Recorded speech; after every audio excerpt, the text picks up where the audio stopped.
Welcome to Jim and Betty Smith Stadium, where today the App State Mountaineers will be facing off against the Marshall Thundering Herd. My name is Eddie Reel. Alongside me today is Adam Persico. Thank you for joining us. This is a matchup that is split 1-1 this weekend / Thursday. They moved it up because of Easter this weekend. So this series is tied going into this game. So this will be the deciding factor in the series. Adam, I want to talk to you quickly. We're going to have a rubber match today. I want you to just explain the type of pitching duel we might see here today. Well, if you've been following the Mountaineers so far this year, Eddie, you know all about Gage Peterson, and you knew about him last year as well. Gage Peterson, starting on the mound for the Appalachian State Mountaineers, so far has made 7 appearances, averages about 5 to 6 innings per start so far this year. He has a 1.42 ERA up to this point in the season, Eddie. 54 strikeouts. Last time we saw Gage Peterson was the 28th versus Southern Miss, where he went 4.2 innings, or 4 2/3 of an inning, 3 hits, 1 run, 5 walks, and 7 strikeouts. We expect pretty much more of the same here from Gage Peterson. He's a guy who's been dealing from that mound. Now, on the other side, we have Kenyon Collins for Marshall starting. He's also made 7 appearances to a 2-1 record. Granted, in those games, his team is 4-3. Now, he averages about 4 to 5 innings per start, very similar to Peterson in the length of starts. However, he has a 5.24 ERA up to this point. Very similar strikeout total, though. 43 strikeouts, kind of keeping pace with Peterson. Looks like he'll be able to deal today versus this Mountaineers lineup that has been kind of rolling at this point in the year, Eddie. Yeah, and you mentioned this Mountaineers lineup. They are a team that can put up a lot of runs, but they've just struggled game after game. I believe we've talked about it before, Adam. There are about 8 or 9 games that have been decided by 1 run here for this App State squad. Unfortunately for them, they've fallen on the losing side of many of those games. Coming out on top, though, last night, a 5-4 against this Marshall squad, where App State took a 3-0 lead. Marshall came back all the way, actually took the lead 4-3, and App State able to tack 2 more on to get the win in the top of the 9th, where they retired the side from the game to be over. So a very, very close matchup last night, and App State can produce in those close matchups. They've been able to put runs up. It just depends on if their pitching staff will come out with the confidence, with the poise to finish out the game with a win.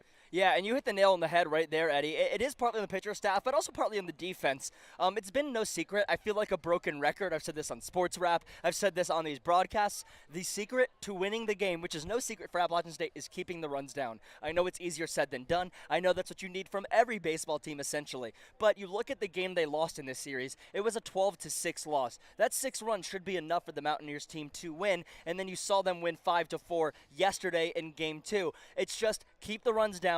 You get the win. We know these hitters can produce. We know you're going to get at least 5 runs out of this offense, it feels like, every game. If you can just get a good outing out of Gage Peterson here and then rely on your bullpen to finish up, hoping Gage goes 6 or 7 innings here, that would be absolutely monumental for this App State defense and this bullpen to get some kind of momentum going and kind of get a series win here against Marshall when they've really struggled in these Sun Belt series to start the season. Yeah, and you mentioned that App State defense as well. Plenty of fielding errors this year for App State that have cost them a run or two just, during games where they can tack on a run. So it'll be interesting to see the poise that the defense will have as well. Evan Batone steps in the box here for the Marshall Thundering Herd. He'll look at his first pitch, swings and drives it deep to right center field, where Riley Luft will get under it to make the first catch for the first out of the game. So a quick 1 pitch out, and that's what Gage Peterson will love to see from his defense today. I was going to say, that's one way to help your pitcher out is keep the pitch count down by, hey, making contact and hitting it straight to Riley Luft on the first pitch of the game. I'm sure Gage Peterson will appreciate that one. So Tyler Kammerer, steps into the box, the second baseman for the Marshall Thundering Herd. He looks at his first pitch for a strike. So the count now 0-1 with 1 out.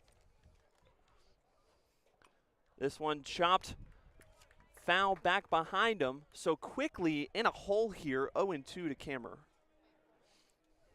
And Kammerer currently on the season just been a average hitter. working to improve his statistics here today. He looks at his next pitch. This one in play through the gap in the middle infield, gets past Zamora, and Camera will reach first safely for the first base hit of the game.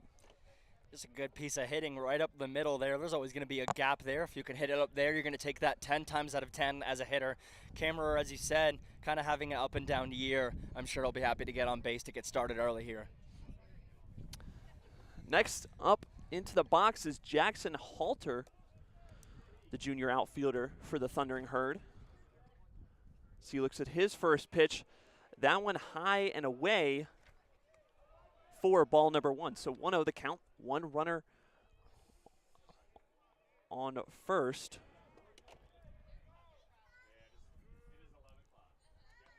This one down low, close to the line, but will not be called a strike. So 2-0 now to Halter.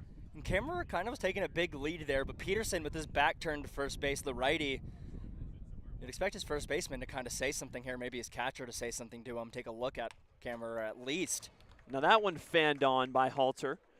So the count now will go to 2-1 as Peterson tries to dig himself out of this small hole that he's made here.